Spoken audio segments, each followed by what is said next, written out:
#MyReality, kampanja nazzjonali tal-Fondazzjoni Richmond u l-NGO Hearing Voices Malta li trendit online biex toħloq għarfien akbar dwar psikożi madwar il-pajjiż, filwaqt li teduka lill poplu Malti jikkoreġi l-użu tal-lingwaġġ dwar psikożi.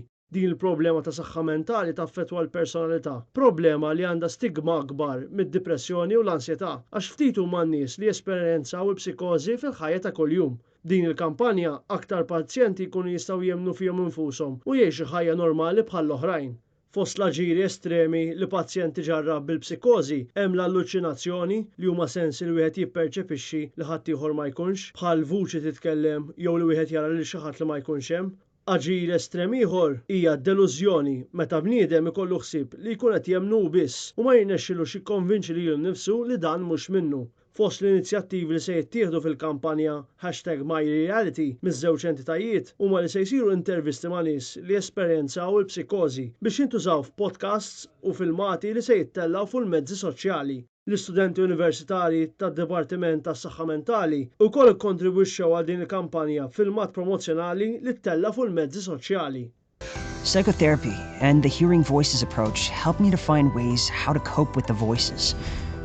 The psychiatrist prescribed medication too. By attending the psychosis support groups, I met others who had different symptoms of psychosis too. My family eventually learned about psychosis and understood that this is a medical illness, and my friends are not scared of me anymore. Today, I am in control of these voices. People around me used to say I'm a paranoid person, but it was never the labels that I was after.